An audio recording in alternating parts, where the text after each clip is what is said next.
Rebonjour pour ce live aujourd'hui. On a été coupé par Instagram parce que j'ai mis un fond musical. J'attends que tout le monde revienne.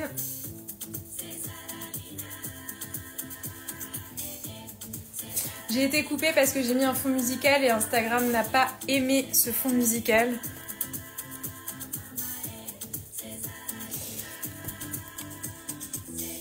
Instagram m'a dit que j'utilisais un son qui appartenait à des artistes, évidemment. Donc, on est reparti. Léa, Stéphanie, Gaëlle, vous m'avez exposé votre vision justement du lien entre l'hypersensibilité et le narcissisme. Donc, très intéressant.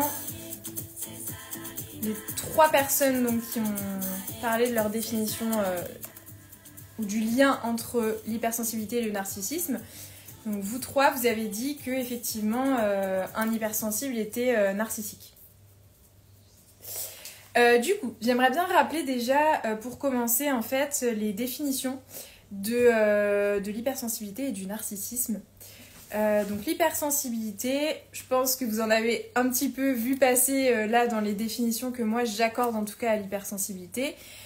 Vous avez tous vu que, en tout cas dans ma définition à moi et dans ce que je partage ici sur ce compte, l'hypersensibilité en fait c'est un fonctionnement particulier au travers duquel justement les profils, les personnes qui ont un fonctionnement hypersensible vont traiter l'information de manière simultanée, ce qui va pouvoir provoquer justement une surcharge émotionnelle très importante, qui va pouvoir donc générer du stress, de l'anxiété. Bonjour Julie, et qui va générer parfois simplement des émotions qui peuvent être vécues de manière exacerbée. Mais l'hypersensibilité ne repose pas que sur justement le traitement de l'information en simultané.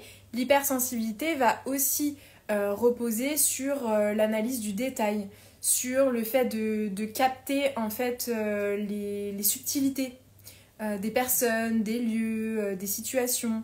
Les profils d'hypersensibles sont des personnes très empathiques, très créatives aussi, qui vont être facilement connectées aux émotions des autres. Donc il va y avoir aussi une perception plus subtile et plus intense en fait des émotions des autres, des lieux, des situations comme je le disais, et donc plus généralement des stimuli.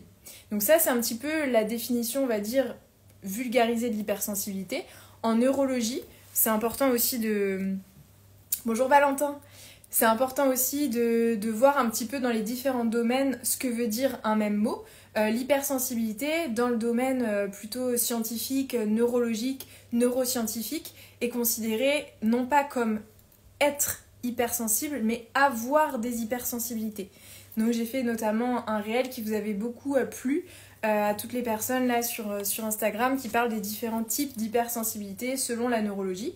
Et donc, en fait, en neurologie, on a soit des hypersensibilités sur certains sens ou des hyposensibilités sur certains sens. Ce qui fait par exemple que, ce qui est explicable, notamment pour les personnes par exemple qui ne vont pas supporter le bruit, etc. Chez les hypersensibles, on retrouve beaucoup en fait ces situations-là.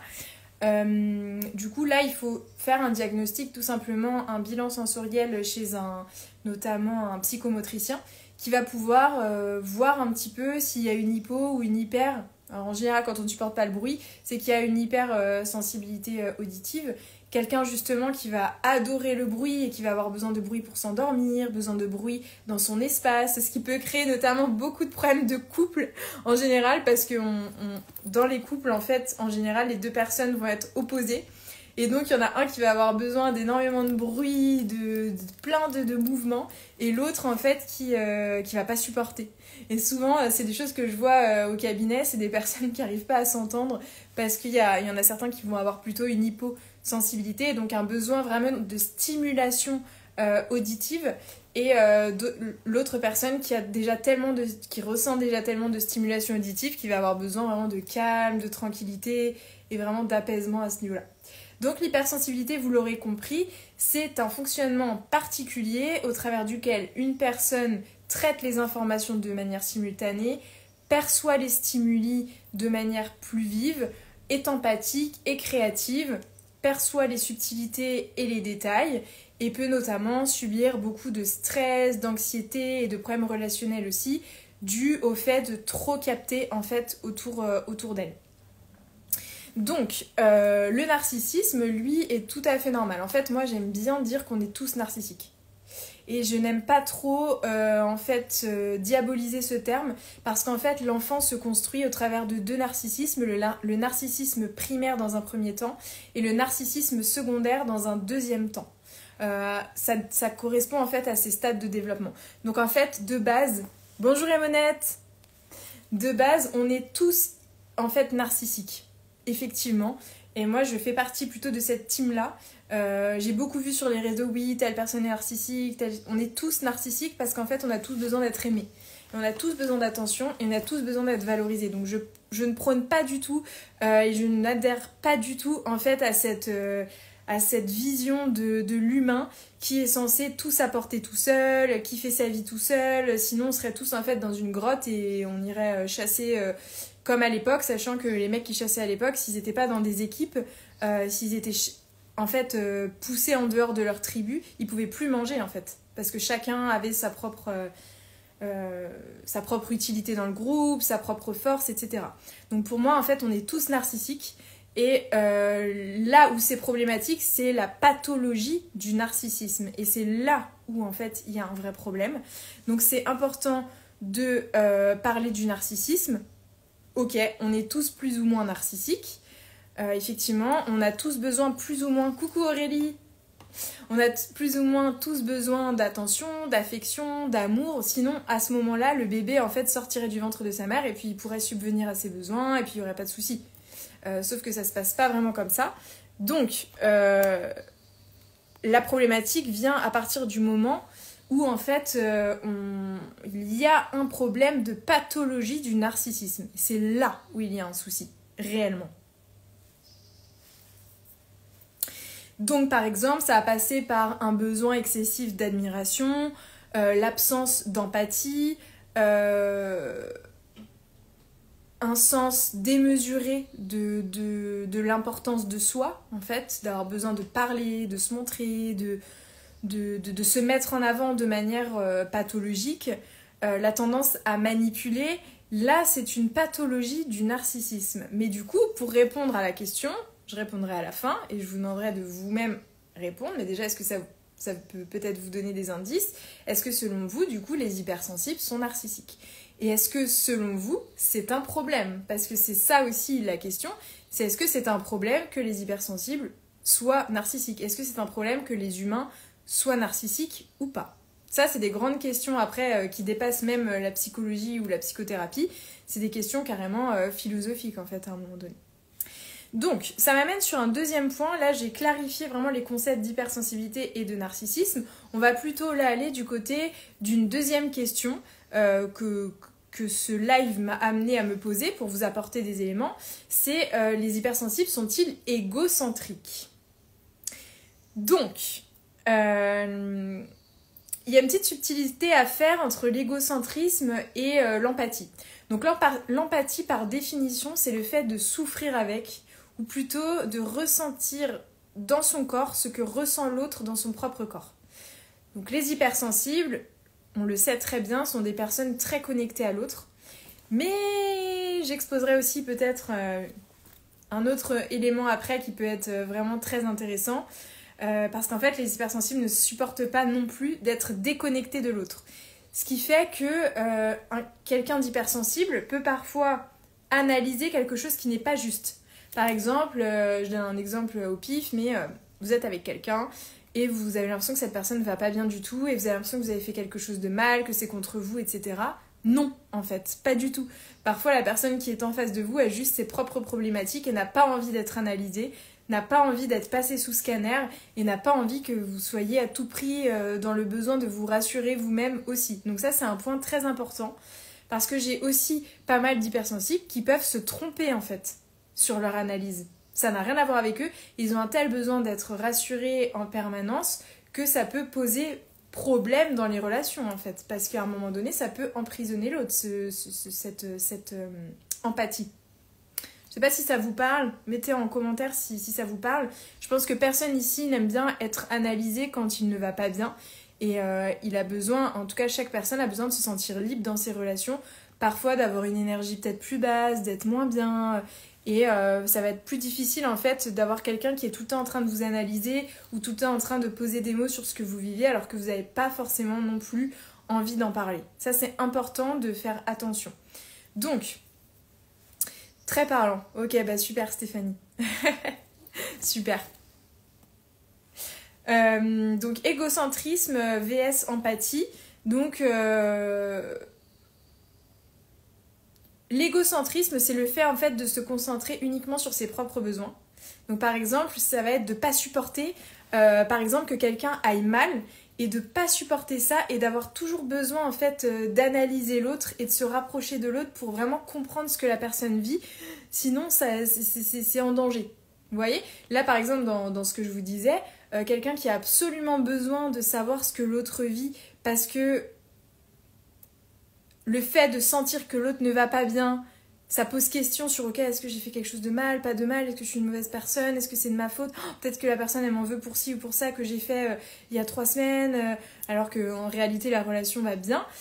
Ça peut être égocentrique parce qu'en fait à un moment donné si vous ne savez pas gérer à l'intérieur de vous et vous rassurer vous-même et être en mode adulte, ok, là je perçois que la personne ne va pas bien, je sens dans mon cœur ou dans mon corps ou dans mon ventre que ça ne va pas, que la personne ne va pas bien, mais peut-être ça n'a rien à voir avec moi. Donc je fais attention à ce besoin moi-même d'être rassurée, mais j'envisage aussi qu'il y a une personne en face de moi qui peut-être a ses propres problèmes et qui n'a pas envie d'en parler. Vous voyez, ça, de l'égocentrisme, ce serait de vouloir assouvir à tout prix votre besoin, en fait, en dépit de l'autre.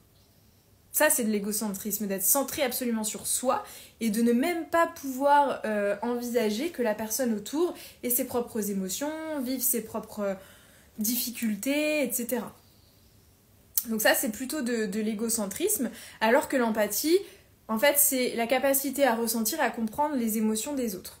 Et souvent, la problématique est qu'on ressent cela dans notre propre corps, ce qui est difficile et ce qui rend d'ailleurs les relations et les rapports relationnels difficiles. Parce qu'en fait, à un moment donné, quand c'est tellement dur de ressentir ses propres émotions, plus d'aller à l'extérieur et de ressentir les propres émotions des autres, il y a beaucoup de personnes qui ont envie et besoin de se couper parce qu'elles en ont juste trop marre, quoi.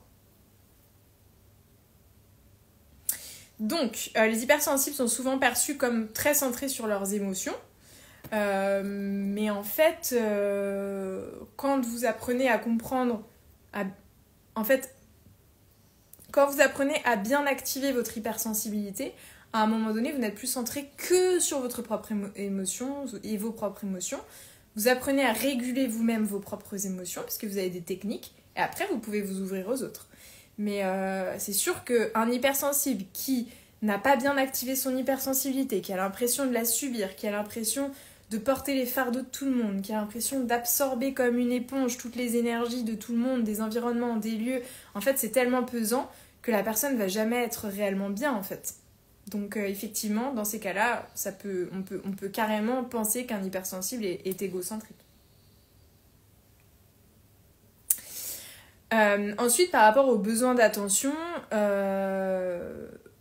effectivement, les hypersensibles vont chercher une reconnaissance très régulièrement, puisque derrière se cache le besoin d'être parfait, d'avoir beaucoup de communication, parce que souvent c'est des personnes qui ont baigné dans un environnement familial dans lequel elles ont manqué en fait de communication.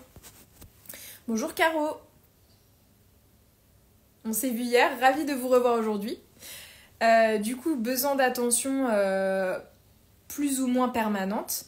Ça va poser problème parce qu'en fait, la grande difficulté des hypersensibles, c'est qu'ils ont besoin que les autres reconnaissent leurs propres émotions alors qu'eux-mêmes ne les reconnaissent pas. Donc ce qui va poser problème, c'est qu'à un moment donné, y a ce besoin constant d'être validé par l'extérieur alors qu'eux-mêmes ne valident pas leur propre fonctionnement. Mais ça ne doit pas être ça confondu en fait avec du narcissisme parce qu'on a tous besoin plus ou moins de validation, de reconnaissance, etc. Sauf quand c'est absolument égocentrique et que vous n'êtes jamais rassasié de cela et que de toute façon il y a toujours un problème de fond parce que le problème ne vient pas de l'autre mais de vos propres blessures et de votre propre compréhension de l'hypersensibilité, etc. À partir du moment où on a besoin d'être admiré et idéalisé, mis sur un piédestal, etc., ça part d'un narcissisme qui est plutôt pathologique. Après, il faut quand même sortir de la diabolisation du narcissisme et du besoin d'avoir de l'attention, d'avoir de l'amour, de recevoir de la communication verbale, paraverbale, non-verbale, de la communication... On dit souvent que pour sécuriser un enfant, l'enfant a besoin de paroles valorisantes, mais aussi d'actes et de gestes en fait valorisants. Et que s'il n'a pas reçu cela, il a eu l'impression de baigner dans un environnement en manque de communication, où du coup il y a eu beaucoup d'angoisse, d'anxiété, de remise en question, de rumination, etc. Donc ça c'est important à savoir. C'est à partir du moment où c'est vraiment excessif en fait. Voilà. C'est à partir du moment où c'est excessif qu'il y a un problème. Mais le narcissisme est tout à fait normal et ça fait partie des stades du développement de l'enfant. Et donc c'est vraiment à normaliser.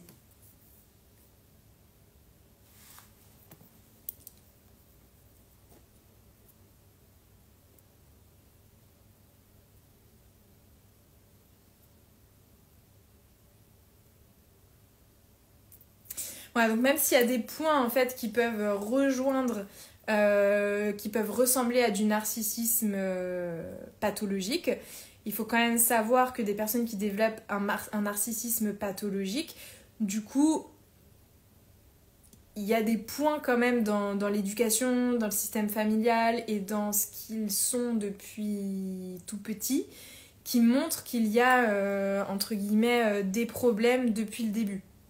C'est-à-dire que quand on se développe de manière plus ou moins équilibrée, on est capable quand même de considérer l'autre, de considérer les demandes de l'autre, de se mettre un minimum plus ou moins, en tout cas à la place de l'autre, de ressentir aussi plus ou moins ce que peut ressentir l'autre, ou en tout cas, même s'il n'y a pas tout ça, de respecter l'intégrité de l'interlocuteur. Donc ça, c'est vraiment très important.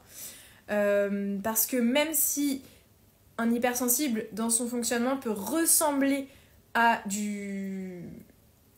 peut avoir des comportements, des attitudes qui ressemblent à du narcissisme pathologique, voilà, on peut quand même voir des points de différenciation, et notamment l'empathie. À partir du moment où il y a de l'empathie et que vous considérez la personne qui est en face de vous, c'est pas du narcissisme pathologique. C'est pathologique à partir du moment où quand vous regardez la personne, vous vous regardez en elle. Vous ne la voyez pas. C'est là qu'il y a un narcissisme pathologique. C'est quand vous avez eu tellement besoin de d'être regardé vous-même que au lieu de regarder l'autre ou de regarder la situation, de regarder tout ça, vous vous regardez dans la situation, vous vous regardez dans l'autre et donc l'autre n'existe pas à ce moment-là. C'est-à-dire que l'autre est en train de tenir le miroir, comme disait une ancienne psychanalyste à moi. Le narcissisme pathologique, c'est quand vous avez besoin de tenir le miroir pour que l'autre se regarde dans ce miroir.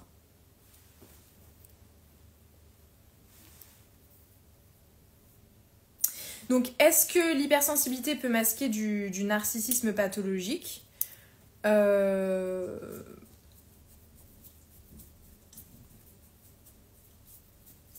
sera pas lié, en tout cas, à l'hypersensibilité. Et honnêtement, je ne pense pas que ça puisse être, du coup, un fonctionnement réellement hypersensible. Si derrière, il y a une pathologie du narcissisme, puisque l'hypersensibilité même se base sur une empathie très développée.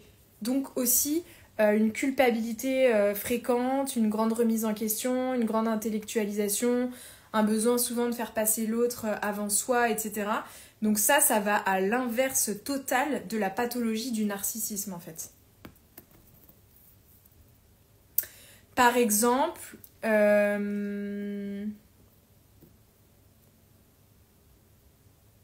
le fait de vouloir absolument tout le temps, dans toutes les situations, attirer l'attention sur soi, ou le besoin d'être rassuré en permanence sans tenir compte de l'autre, ou le fait de prendre le dessus sur l'autre en ayant l'impression qu'on est tout seul, ou ce simple fait-là d'avoir ce besoin constant de validation insatiable, de reconnaissance insatiable, et d'oubli perpétuel de ce que tous les autres ont pu faire pour vous, etc. C'est vraiment maladif en fait, le narcissisme pathologique. À partir du moment où, ok, votre besoin n'est pas totalement satisfait, mais que vous arrivez à accepter un petit peu la frustration, que l'autre, en fait, ne puisse pas répondre à 100% à votre besoin, parce que c'est à la base vous qui avez à régler vos problématiques, mais bien sûr que vous avez besoin d'être entouré dans les 9 piliers de vie, donc au sein de votre famille, dans vos amitiés, même dans le professionnel, avoir besoin quand même plutôt d'harmonie que de conflit, dans le sentimental, lors de toutes vos relations personnelles, etc. Ça, c'est normal, en fait, d'avoir ce besoin d'épanouissement. C'est juste quand ça devient excessif que c'est problématique. Donc déjà, dites-moi si ça vous aide sur ce live-là.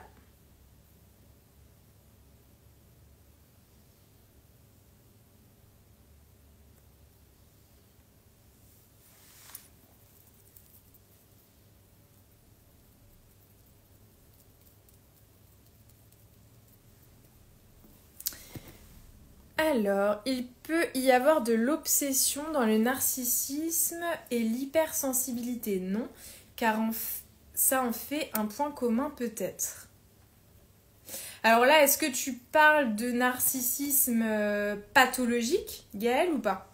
Parce qu'en fait, la différence entre le narcissisme et le narcissisme pathologique, c'est le fait que le narcissisme, en fait, on est tous narcissiques. En fait, on est tous narcissiques. Parce qu'on a tous besoin d'être renarcissisés, plus ou moins. Là où ça pose problème, c'est quand on n'a pas du tout été narcissisé et que du coup on a besoin de compenser ce manque-là qui devient effectivement obsessionnel et maladif avec d'autres personnes, à l'âge notamment adulte. Mais je sais pas si, Gaëlle, tu parles de narcissisme pathologique ou de narcissisme tout court. En tout cas, effectivement, dans le narcissisme pathologique ou dans le développement et construction de soi, ok. En fait, oui, même un hypersensible peut tout à fait être obsessionnel. Mais en fait, il y a une différence entre l'obsessionnalité compulsive et juste l'obsessionnalité qui fait partie plus ou moins des humains, en fait. À partir du moment où l'autre, vous l'utilisez pour subvenir à vos besoins et que c'est compulsif et que vous ne pouvez pas vous arrêter parce que la blessure ou la faille ou le trouble est tellement important que ça en devient une question de vie ou de mort, c'est là où ça pose problème et où c'est pathologique en fait.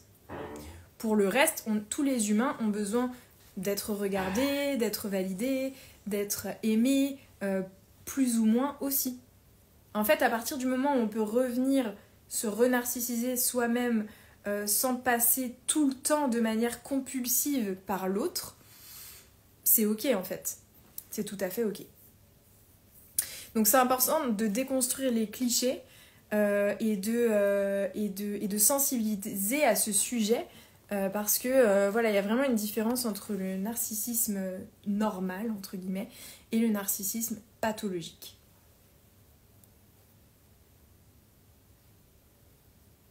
Donc effectivement, narcissisme et hypersensibilité est plus ou moins normal, du coup. Narcissisme pathologique et hypersensibilité peuvent se croiser parfois. Comme n'importe quel humain, en fait, peut être considéré comme ayant un narcissisme pathologique quand il est vraiment dans des états de détresse, de stress, de stress intense, de grande douleur, de déséquilibre en fait psychologique. Là, entre guillemets, on peut devenir narcissique pathologique. L'idée, c'est de voir si c'est temporaire en réponse à un stress extérieur, à une difficulté, à une douleur, ou si c'est vraiment permanent en fait.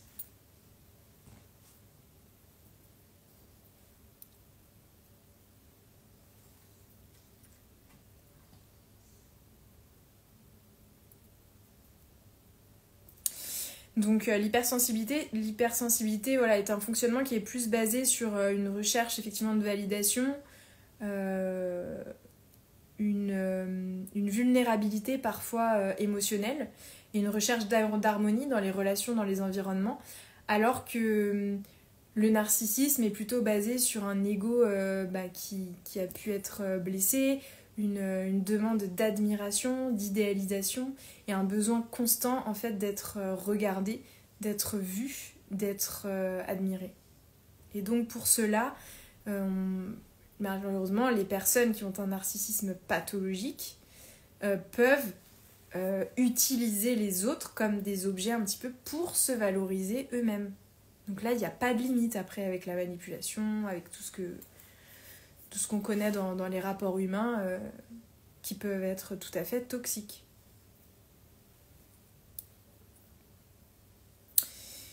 Donc l'idée, c'est vraiment toujours de se comprendre soi. Si vous avez envie et vraiment besoin de comprendre ce qu'est le fonctionnement hypersensible, les places pour la promotion numéro 2 du programme Émotions intenses, comprendre et réguler ton hypersensibilité vont démarrer, là les ouvertures vont démarrer le 1er décembre. Donc vous pouvez tout à fait rejoindre les 3 mois d'accompagnement et l'idée c'est vraiment de vous permettre de comprendre ce qu'est le fonctionnement hypersensible et comment surtout le réguler.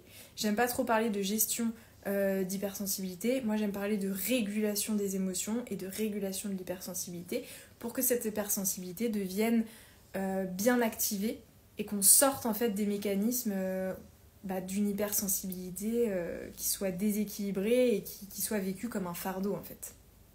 Donc au travers de cette formation, de ce programme, vous allez être accompagné pendant 3 mois en groupe avec d'autres femmes, d'autres personnes qui sont comme vous. Et vous allez apprendre justement à comprendre qu'est-ce que c'est exactement, quels en sont les enjeux de cette hypersensibilité, pourquoi je ressens plus les émotions que les autres, pourquoi j'ai tendance à me comparer, pourquoi j'accorde autant d'importance au jugement des autres, pourquoi j'ai envie de me cacher, pourquoi je souffre dans mes relations, dans ma vie, pourquoi je vis aussi fort les émotions. Et vous aurez des outils concrets et applicables directement dans votre vie pour sortir en fait de cette relation à votre hypersensibilité qui vous pourrit la vie en fait, tout simplement. Voilà, donc si vous avez des questions, je vais prendre encore 2-3 minutes pour y répondre. Et sinon, j'ai été ravie de partager ce live avec vous. Qu'est-ce que ça vous évoque et voilà, qu'est-ce que vous retenez, vous, de ce live d'aujourd'hui?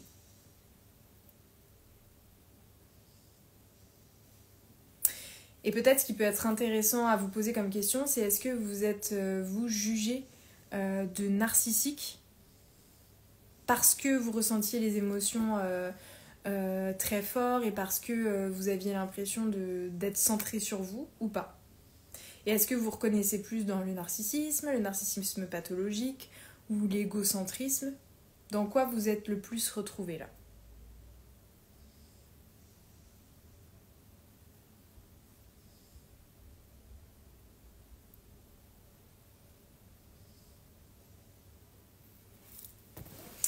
Si vous n'avez pas forcément de questions, alors je vais vous laisser pour aujourd'hui. J'espère que ce format vous aura plu. N'hésitez pas à le partager à qui vous le souhaitez. Dans la remise en cause permanente, est-ce qu'il faut déjà avoir fait des stages ou autres réunions du genre pour pouvoir s'inscrire à ces programmes? Alors non, absolument pas. Alors j'ai pas votre prénom de Leviel, j'ai pas votre prénom donc je suis désolée, je peux pas vous m'exprimer à vous directement. Vous n'avez pas besoin d'avoir participé à des stages ou réunions, vous venez vraiment comme vous vous sentez par rapport à votre hypersensibilité. Que vous ne sachiez pas ce qu'est l'hypersensibilité, que vous sachiez et que vous vous reconnaissiez dans cette hypersensibilité, vous pouvez venir en fait dans le programme. De toute façon, c'est vraiment... on reprend depuis le début en fait les bases de l'hypersensibilité et vous allez donc être en travail de groupe avec les autres femmes dans le sens où on va faire des lives, un live par mois où je vais vraiment vous accompagner sur vos problématiques par rapport à l'avancée dans le programme, par rapport à ce que vous ressentez concernant votre hypersensibilité. Donc en fait ça va vous faire travailler sur des problématiques du quotidien. Si vous avez envie, nous pouvons faire un appel pour que justement on puisse échanger à ce sujet-là. Sinon, à partir du 1er décembre et jusqu'au 15 décembre, du coup, vous pourrez vous inscrire. C'est juste qu'il va falloir être réactif parce qu'il y aura différents tarifs.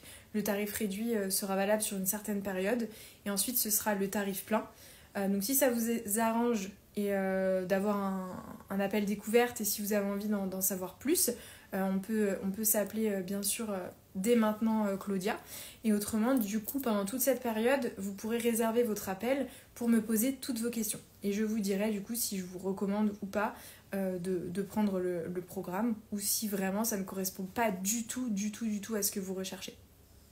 Vous, quelle est votre demande ou qu'est-ce que vous recherchez justement, Claudia? Gaëlle, parfois je me sens narcissique parce que je suis centrée sur moi en ce moment, je travaille sur moi et donc je délaisse les autres. Alors ça c'est une grande question. Il y a dans la société effectivement et surtout dans l'éducation en général qu'ont reçu les hypersensibles. En fait c'est très intéressant ça parce que il y a ce besoin de ne pas perdre le lien à l'autre en général quand on est hypersensible, aussi parce que comme je vous le disais, dans l'éducation des hypersensibles, en général, il y a toujours un ou deux parents qui n'allaient pas bien du tout. Et du coup, l'hypersensibilité a joué ce rôle de sauveur. On peut se poser la question de si justement l'enfant est devenu hypersensible ou bien s'il l'était. Il y a plusieurs sons de cloche et plusieurs écoles. Il y a l'école qui dit que c'est inné, d'autres qui disent que c'est acquis, donc inné, bien sûr, génétique et transmis par un des parents. Et il y a certaines autres écoles qui disent que c'est acquis justement, qu'on devient hypersensible dans l'environnement dans lequel on a grandi. Ce qui est certain, c'est que moi, tout ce que je peux voir au cabinet, et j'ai accompagné à ce jour quasiment 500 personnes depuis 4 ans que j'ai ouvert ce cabinet. Ce qui est certain, c'est qu'il y a eu des conflits, il y a eu un manque de calme, il y a eu au moins un parent qui n'allait pas bien et qui était plus dans une posture d'enfant. Quand je parle d'une posture d'enfant, c'est-à-dire que c'est un parent qui n'était pas dans une posture d'adulte, peut-être parce qu'il ne pouvait pas l'être, mais du coup il y avait un déséquilibre qui a été perçu par l'hypersensible, qui a voulu sauver, aider, subvenir aux besoins de son parent qui n'allait pas bien, ce qui a pu créer justement la croyance que si je m'occupe de moi, en fait mes parents ne vont plus m'aimer. Et si je m'occupe de moi, du coup, et si je pense à moi dans mes relations, je vais perdre cette connexion, je vais perdre ce lien et je ne vais plus être aimée. Donc c'est de là que vient la croyance. Et Gaëlle, du coup, je t'invite à te demander et à te poser la question, est-ce que tu as déjà été culpabilisée par une personne autour de toi quand tu t'es occupée de tes propres besoins? Et est-ce que là, ce n'est pas justement la croyance d'une personne autour de toi, et notamment d'un parent, plutôt que la tienne, quoi, de croyance? Voilà, donc ça peut être très intéressant. Pour tout le reste, je reste disponible en message privé. Vous pouvez m'envoyer des messages pour me poser vos questions. Et vous pouvez du coup aussi prendre votre appel de 15 minutes dans le lien en bio. Voilà, donc je vous dis à très vite. Et si Claudia, vous avez la moindre question, je suis disponible pour y répondre. Et autrement, on se retrouve à partir du 1er décembre pour les inscriptions. Donc voilà, si vous avez besoin, envie vraiment de trouver ce sas pour être vous-même, rencontrer des personnes qui sont comme vous, vraiment venez, parce que j'ai justement créé ce programme et les événements en présentiel, notamment celui qui aura lieu le 14 décembre à Biarritz, mais aussi tous les autres l'année prochaine, dont un à Fontainebleau en région parisienne, et justement une retraite au Pays Basque fin juin. Coucou Ludivine! Avec plaisir Stéphanie, et très intéressant, merci. Avec plaisir aussi Julie. Et donc si vous avez envie de rencontrer des personnes qui sont comme vous pour pas rester dans votre coin et souffrir et pas poser vos questions et vous sentir seul, vraiment venez. En tout cas prenez cet appel, j'ai vraiment ouvert ces espaces pour vous, pour que vous posiez toutes vos questions. Donc ne restez pas seul parce que vous n'êtes pas seul. Moi j'ai créé toute une communauté d'hypersensibles qui ont vraiment les mêmes problématiques que vous. Donc on peut parler de tout ça très librement. Voilà. Donc j'espère que ça vous a aidé. et je vous dis à tous, je vous souhaite une très belle journée, prenez soin de vous et à bientôt pour un prochain live. Le prochain sera donc le 5 décembre, donc ce sera en plein pendant justement les inscriptions de Comprends et régule ton hypersensibilité si tu as des émotions intenses. Voilà, ce sera à 12h30, donc toutes les 2 semaines, et je vous dis à bientôt. Prenez soin de vous.